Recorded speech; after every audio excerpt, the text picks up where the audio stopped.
Most of us were taught how to play chords in relation to some kind of scale. So if we have a big G7 altered, that's based off the altered scale, right? If we have like a F7 sharp 11 with a B in there, that's based off the Lydian dominant. That's how a lot of us were taught, especially these days. It's not how it was all the time, right? There was a time where the chord was sort of the foundation, and we can move the notes of the chord around in a way that had nothing to do with any particular scale.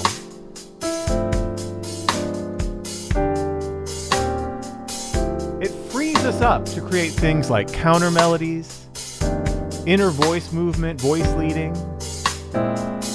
Just plugging in notes from any scale that we might choose can be a good way to get started with this, but the older I get, the more I realize that this hinging concept that we're working on today, a similar concept to what someone like Barry Harris might have taught with his sixth diminished, it really is an amazing way to get even more voice leading, even more inner voice movement. Now the cool thing is, with this concept, is that we can start very, very simply. In fact, the most simple way that you could start is with simply 1, 3, 5, 7. It's that easy, right? That's where we begin. Just 1, 3, 5, 7 in our chords. It sounds like this. But very quickly, this 1, 3, 5, 7 starts to move.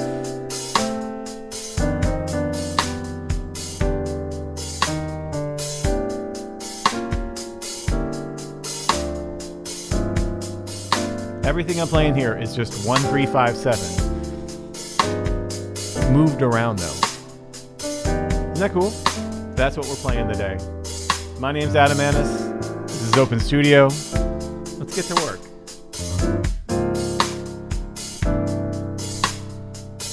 There it is. Today we are working on a hinge chord workout. This is brought to you by Open Studio. Go to openstudiojazz.com if you want to go on a deeper dive on any of this. There is a PDF. You're gonna want to download that. That is in the description. That has everything we're working on today. And if you're liking what you're seeing here on Open Studio, hit that like and subscribe. This is a guided practice session. So we will be practicing together. Get to your piano and get comfy, get settled in, because we're going to be working for a minute here. I'm going to show you what to play, how to play it. We're going to be working with our metronome, which is from Drum Genius. That's a kind of an Al Foster style drum beat from Backseat Betty. And that's going to be our metronome today. And we're about ready to get some work in. Oh, there's our PDF. So here's what we're going to be working on today. We're going to be working on first basic chord scale theory. So I'm going to show you how you may have learned how to build chords. And then we're going to talk about hinging. What is it and what's the difference between hinging and using chord scale theory to build our chords? We're going to talk about root 3, 5, 7 plus bass. That's going to be the foundation for everything we're doing. We're going to be talking about moving the hinge around. This is where it gets real soupy. This really gets really incredible. And then we're going to be talking about drop 2 concepts. All right, let's first talk a little bit about some chord scale theory. So this is how, if you're probably under the age of 60, you might have learned how to build chords. We start with a scale like a C major scale, right? And then if we skip a note of that scale, right, we get these 7 notes. By skipping a note, we get these chords. And this is where you hear things like a C major 13. It's based off of this, right? Where we have the C major 7 and then these upper extensions, the 9, the 11, the 13, right? And then you can reorder them so they're in various shapes. There's various ways you could play a C major 13, right? But we're essentially using this system of taking a block of the scale. And then we can do the same thing with like a Dorian, which is the 2nd degree. Right, again, just skipping the notes. you get the basic chord, the 1, 3, 5, 7, and then all of the extensions. And then, of course, you can do things like D minor 11s, D minor 13s. And again, we're thinking about, well, that's from the Dorian, right? If this were from the Aeolian, the 13 would be different, right? It'd be a B flat. So we're changing the notes depending on what scale we play. It gets a little more complicated when you get into things like dominant chords here. And if you saw, say on a chart, if you saw G13 flat 9, sharp 11, when you can get to the point where you get more knowledgeable enough about this, where you see that and you say, oh, they're thinking a half whole diminished kind of sound, right? They're thinking this scale is where this is derived from, right? Because you have the flat 9, you have the natural 13, you have the sharp 11. And if it said G7 altered, you would know that it's probably this sound, right? If it said G7 sharp 11, oh, that's probably based off the Lydian dominant scale. So it can be useful, especially when you're improvising melodically, to know when you see a chord change, a specific chord change, it says G7 altered. I can use the altered scale. If it says G7 sharp 11, they probably mean Lydian dominant. So this is kind of like the post, like Berkeley, Mark Levine style of chord scale theory, of linking these things together, like and it can be very handy. I'm not dogging it. It's how I learned. It's how I still think about a lot of music theory. But when I started to get a little bit older and a little bit more experienced, and I started to get a more varied experience of instruction with varied instructors, I came across a couple of people that were talking about this differently. And those people were Barry Harris and Russell Garcia. Now, you've most likely heard of Barry Harris. We talk about him all the time here on Open Studio. We have the great Chris Parks, who was a protege of Barry's here teaching in Open Studio. I love Barry's concepts. I participated in a few of those master classes and had an amazing time learning from this incredible musician and I will say music intellectual, one of the greatest of his generation, for compiling the ideas of bebop into a way to talk about it. It was incredible. Russell Garcia is of that same generation, but he's more of an arranger and an orchestrator. And he wrote this incredible book that I just somehow stumbled upon called The Professional Arranger Composer. And I was reading through this book. It's like a time capsule. It's like how to arrange for a dance band in the mid-20th century. But I started to notice we were getting a lot of the same places that you would get with Barry Harris's Six Diminished, but he wasn't calling it the Six Diminished, or with Barry Harris's six chords and borrowing and the six from the fifth. There was a lot of this happening in Russell Garcia's book, but he was getting to it from kind of a different place, getting to the same result from a different pathway. And I thought, this is fascinating. Also, Russell Garcia not talking about, well, here's the scale that this chord goes to, much like Barry Harris, starting with the chord itself, and then we start borrowing away from that chord. And so I started teaching this here at Open Studio Pro, and one of our students said, well, we can call this hinging because we're starting with a baseline chord and we're hinging. So that's when things started to change for me. And that's why I don't really think about chords from scales anymore. I think about it from this basis. Here is the hinge. So if we look at just a regular C major 7 chord, right? We have the root, the 3, the 5, and the 7. Now, instead of thinking, well, I have all the notes of the C Ionian mode available, I'm just going to think about each of these tones as available to move around. And when I move, say, the root up to the 2 here, I'm not thinking, well, now this is a C major 9. I'm thinking this is still root 3, 5, 7, but that root is now represented in the D. Like that C is now represented in the D. This is like a revolutionary way of thinking if you've only thought about this in terms of like my scale choices, because it does a couple of things. A, it keeps the voice leading intact. You're dealing with 4 voices always, and it keeps the integrity of root 3, 5, 7. So these important notes that make up these like solid foundation of the chord, when we start hinging them, they're still attached to their foundation, and we could start creating things like gravity to these important notes. This is where you hear things from arrangers and pianists, right? You can't notate all of those in a scale with a chord change, right? That's just that was just a 2-5-1 where we're hinging the important bits chromatically in scale motion, and we create these beautiful sounds. Have you ever heard anything like this? Like, right? That's what scale would that G7 be where you have like a natural 13 and a flat 13? There's really nothing, right? You'd have to change the chord with every, you have to change the scale with every chord. It doesn't make sense when you're trying to write just some great voice leading.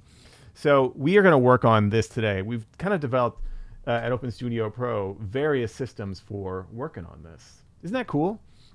It's just a great way to think about it, and we'll go deeper into that as we get to it. Let's do a little warm up though.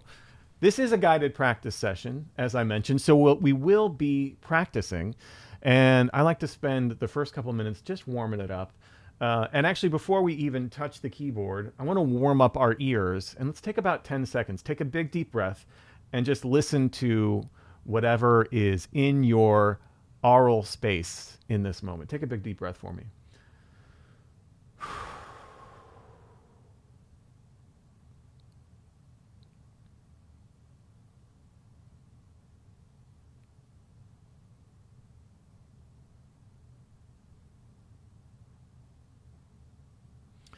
I love doing this because sometimes practicing can be very intellectual, and this is going to be an intellectual practice for sure as we're talking about numbers and things, but it always needs to be connected to what we're hearing. Someone in the comments from the last GPS I did, where I did this sort of 10 seconds of silence, said, oh, we're listening to traffic for 10 seconds? Yeah, if that's what's there, we need to hear everything that's going on in our space, be accepting of everything that's part of the sound that we're a part of, and then we can really engage with it. If we just are blocking things out, it's not part of what we're doing, and we're kind of ignoring some very important things that are here with us. So I love starting the practice like that. We've got our metronome. We've got Al Foster's beat here on Backseat Betty. Let's do some 16th notes. We're going to start at C2 and C3. We're just going to do a chromatic scale up and down 4 octaves with 16. So it's kind of a slow tempo. Let's do it. 1, 2, 3, 4.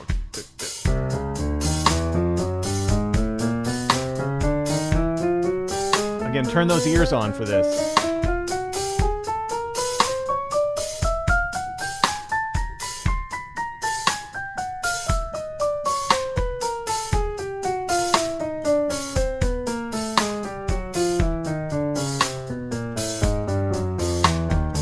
Let's do it again. We're just getting in contact with the instrument. We're just warming up a little bit. 1, 2, da, da, da, da.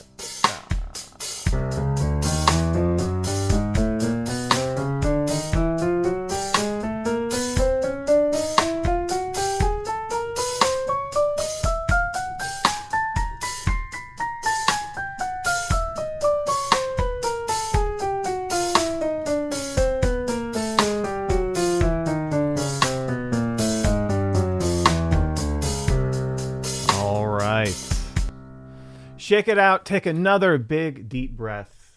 Now we're going to get started here with the meat of our workout, with the hinge workout itself. Here is the chord progression we're going to be working with. This is a 1, 4, 3, 6, 2, 5, 1. And then we got a little 5 going back. That's what we're going to work on. It's a very common chord progression you might see in any kind of number of style of songs, specifically jazz standards or Great American Songbook standards. This is the basis of our hinging exercise.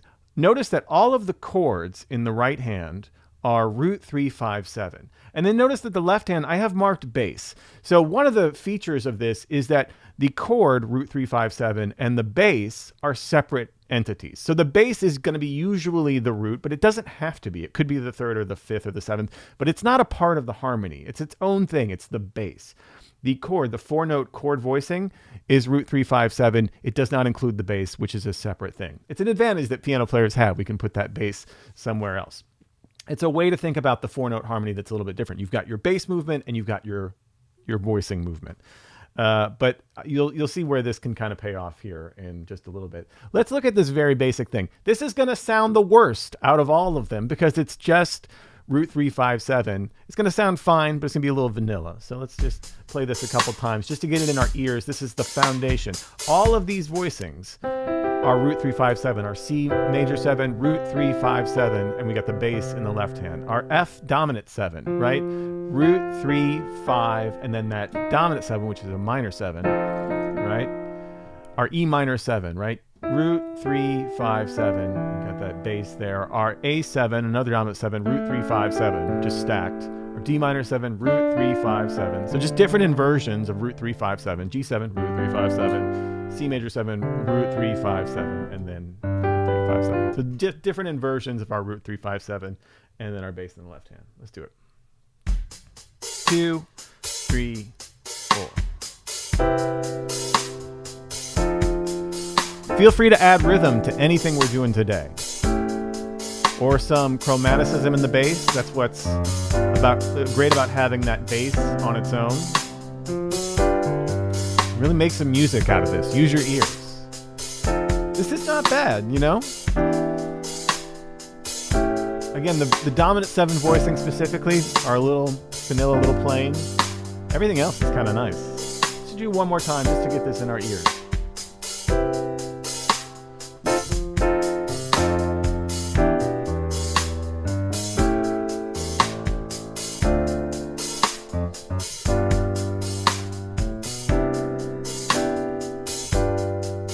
Isn't that great? All right, the beat is a little loud, so we're going to turn it down one notch.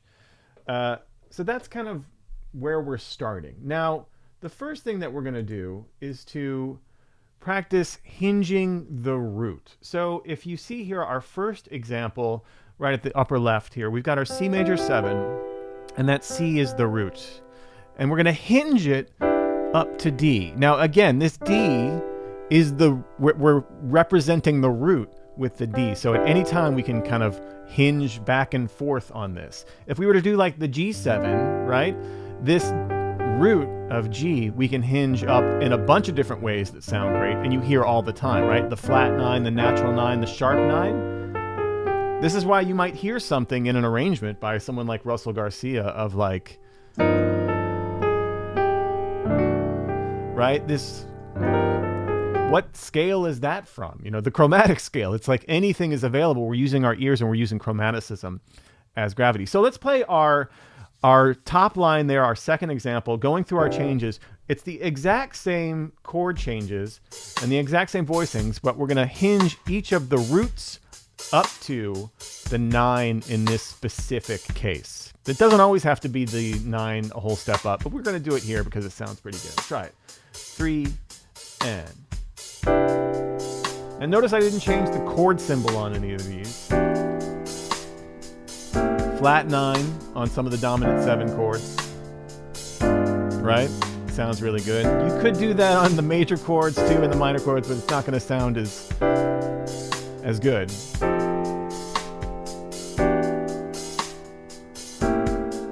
But notice, right? We're still thinking about these things as attached to the root.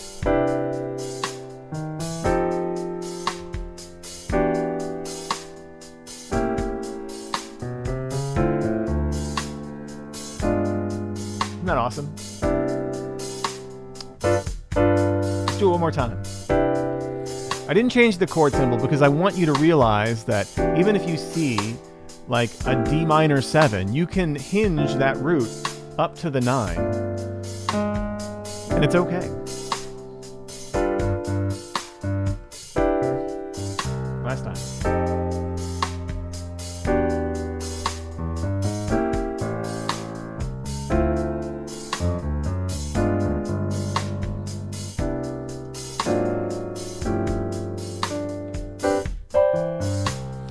So good. Okay, so this is just the start. Like using these as a way to create voicing. So now we do have a beautiful C major 9 voicing here just by moving one note up, by hinging that note. And we're going to see other versions of this where we can create great sounding voicings by hinging any of the other notes that we want from that root 3 5 7. As long as root 3 5 7 is represented in whatever we move around, we're good to go. And what we're about to see is that if it's represented, we can now create things like inner voice movement, like voice leading, so easily. We're going to start to get some soupier sounds. Let's look at the number 3 down here. Move the hinge. So right from the get, right? We're here on our C major 9 where we've hinged up to the D. Let's move it back. Same thing on this F7. Let's move it back, right, to the root to create some movement. On that E minor, let's start with the root, the E, and move it up to the 9. Listen what happens here. Like we're creating these melodies inside of our chords just by moving around just the roots of them in the harmony. So what I just did there was, I have our E minor 7, the root moves up to the 9, and then on our A7, right, the top note is a G, so you get this like movement. And then on the A7, we have the 9, flat 9, and that resolves down to the 5th of the D. This is where great voice leading can happen. Let's try playing this so you can hear how this sounds. This sounds amazing. 2, 3, and...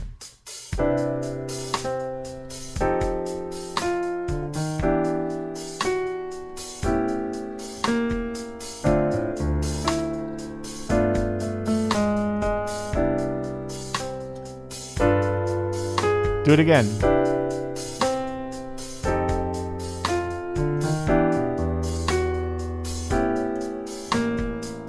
Come on.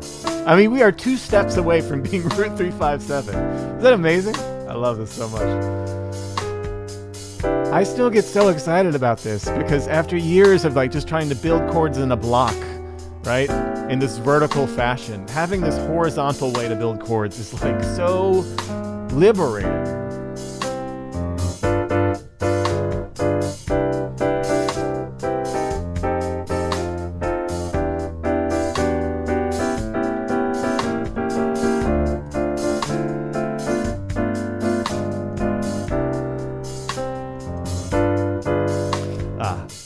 You know what I mean? That is so beautiful and joyful. We are literally 2 steps away from being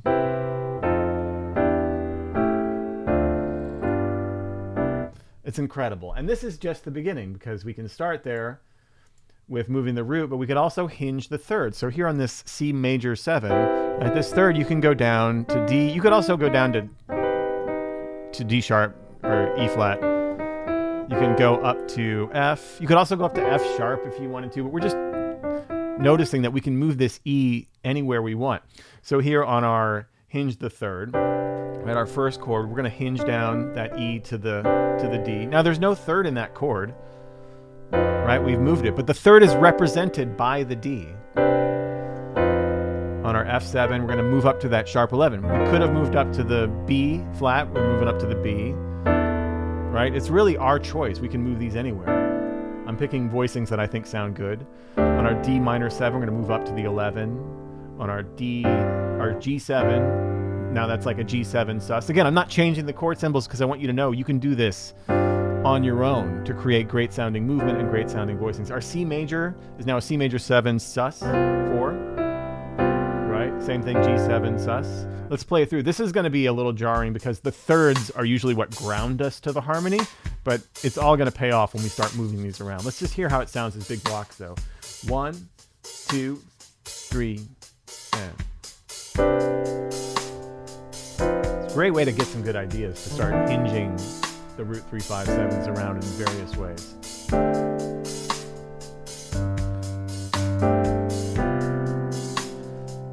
Try that again. Try playing the right note.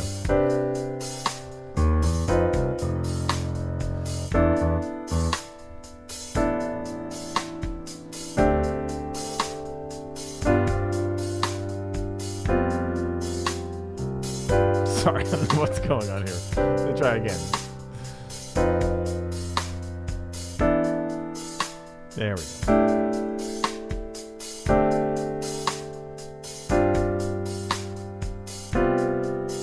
Whew.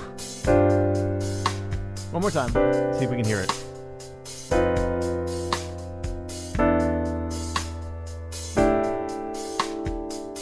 These are beautiful. Especially those dominant chords. But even that major chord. What a great way to play a major chord, to suss that for. If you had the melody that was on the 5th or the melody that was on the root, you could of course do this very easily. A little bit more tricky, but certainly like in the realm, is if the melody is on the third, to put that sus in there, so you have the third and the sus 4 in there, especially if you're going somewhere where you can resolve it. So okay, this is fine, but let's hear how it sounds when we start moving these around. So now we're going to move the third around, and actually we're going to move both the third and the root. What we did before, we were moving the root. Now we can move 2 notes, the root and the third, and let's hear how that might sound if we have our C major, right? So here's the third and the root moved up, hinged up, and then we resolve it. Same thing here. Hinged up on the F7, hinged up here, hinged up, that flat 9 down to the third, like this is like a A7 sus to the flat 9. The root and the third here hinged up on the D minor 7. This is a great little exercise. So here we're just hinging our root and our third almost always up and then resolving it down. Let's try it. 3 and.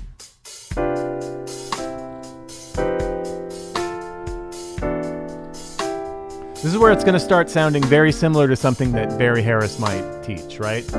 We have a lot of borrowing from a 6 diminished concept, but it's coming at it from a completely different way, which I love so much.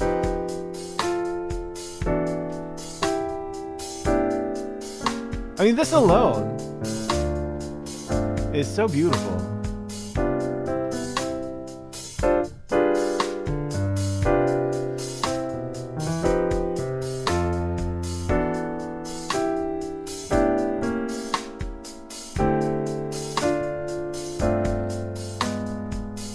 Let's do one more time here, one more time.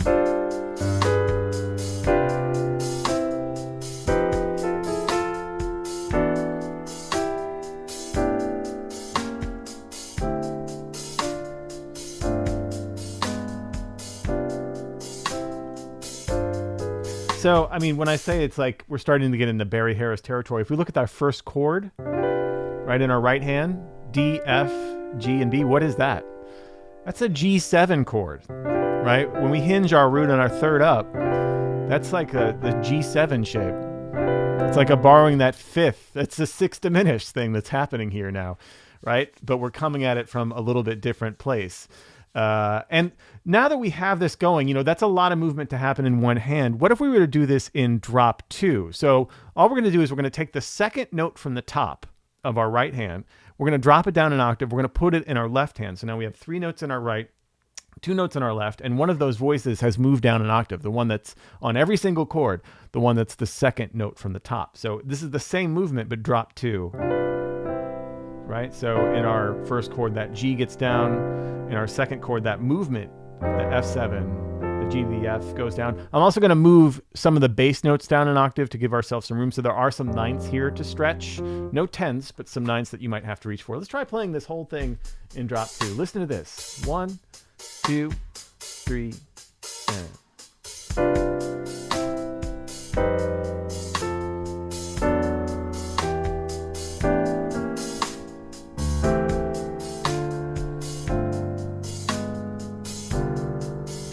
great is that? These spread voicings can be very handy, especially if we're accompanying someone, if we're putting some voicings under a melody. You can think of what we have here on the top note as a melody.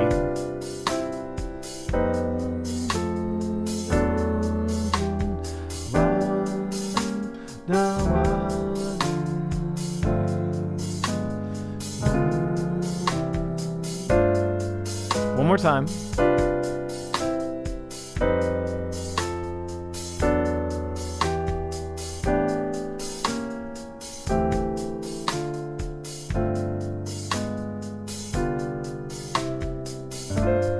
So the exact same chord voicings, the same progression as moving the thirds and the roots, but just in drop 2. Okay, we have one more that I want to do. We're not going to do the 7th because as someone in the chat here says, hinging the 7th is kind of awkward. You can do it, especially on minor chords, but on all the others, it's a little bit awkward. So we're going to avoid that today and just work on the root, the 3rd, and the 5th. So the 5th is one of the most, I think, expressive notes in a chord that you can hinge around. It's kind of the most boring note on its own as the 5th. There are whole schools about just leaving the 5th out of chords, but when you hinge it, you don't want to leave it out because it's going to give you some really, really rich textures. Again, in traditional chord scale theory, things like the 13, the flat 13, the sharp 5, the sharp 11, these are all from the 5th, right? We're just kind of moving around the 5th. So here in our C major, right, that 5th is G. It could be an F sharp. It could be a G sharp. And again, now we know we can also, it could be all of them as we move it through. On the G7, this little G9 voicing I have here, right, with the 7th, 9th, 3rd, and the 5th, right? That C sharp is the sharp 11 or the flat 5. Got that flat 13, natural 13, so many, that change that I did in the beginning. That's the 13, flat 13, but again, we're not thinking about that in the block sense. We're thinking about that's the 5th hinged, right? The 5th just moving around chromatically. That's how Russell Garcia would think about it. That's likely how Barry Harris would think about it. It's borrowing, right, from the major of a 6th diminished. So let's hear how this would sound if we hinge some 5ths up. Our C major, we're back to our 4 notes on our right. Our C major, right, that 5, we're going to hinge up to the 6, right? Our F7, we're going to hinge down to the sharp 11. Our E minor, we're going to hinge down to the 11. Our A7, I love this voicing. We're going to hinge up to that F, just a half step.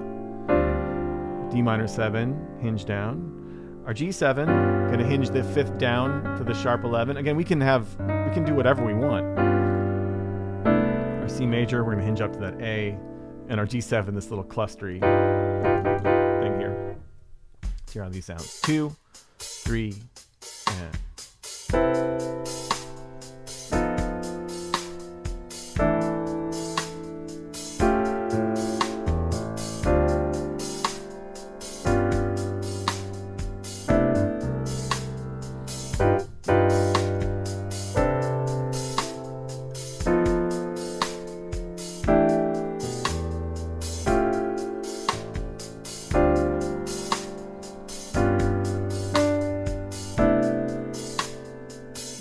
These are great, but let's start moving around because this is where it gets really kind of amazing, right? So if we are moving the hinges, now if we can move the root, the 3rd, and the 5th around, what happens here? I'm actually going to stop this because I want you to just look at the first chord. So here we have the first chord is D, F, A flat, and B, right? Again, that's all, everything hinged, right? The root is hinged up to the D, the E, the 3rd is hinged up to the 4th, the F. The 5th is hinged up to the A flat, a half step, and that 7th is the same, but everything else is hinged up. Now, again, Barry Harris would say, well, that's the diminished of the 6th diminished, but the point is Russell Garcia would say, well, maybe you could do the A flat to the G. You know what I mean? Like, there's kind of infinite possibilities when you can consider that you can move around chromatically. And Barry would talk about borrowing in that sense as well. But it's just interesting to get to this same place. So now the C major, it starts as a completely different chord. Our F7, we're going to hinge that 5th up to the D and back down. Check out our E minor 7 here. Right, that 5th is hinged up to the C, creating a mu chord sound. This is where it just gets absolutely stunningly beautiful.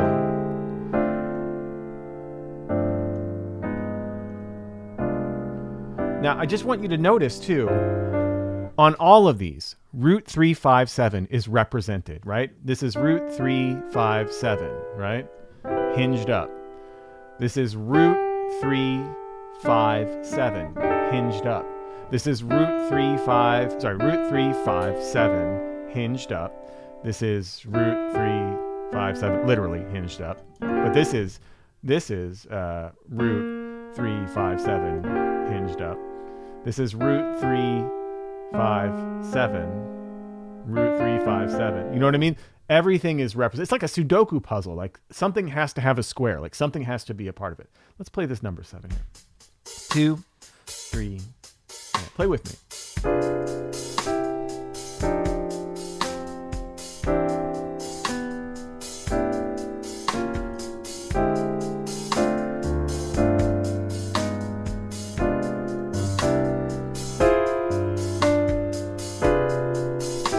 How great is that? How great is that? This is like the beginnings of really true mastery of inner voice movement.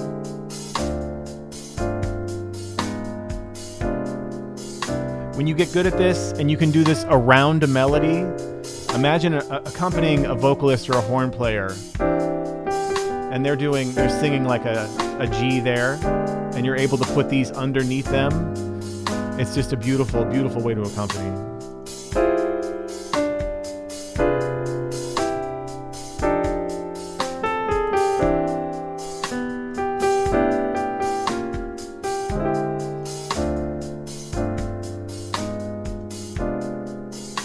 One more time, just because it's so damn beautiful.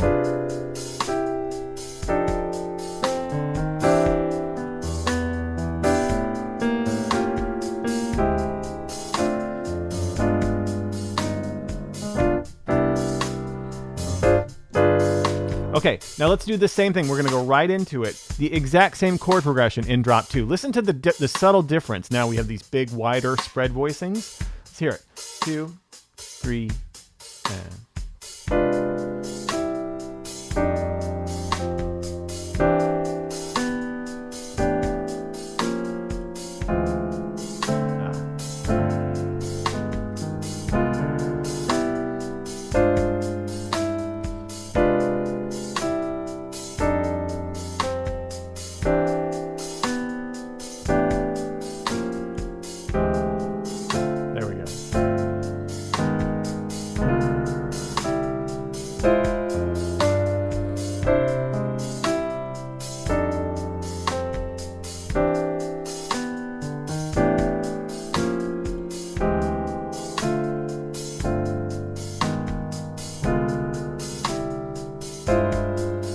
Two more times with me. You got it.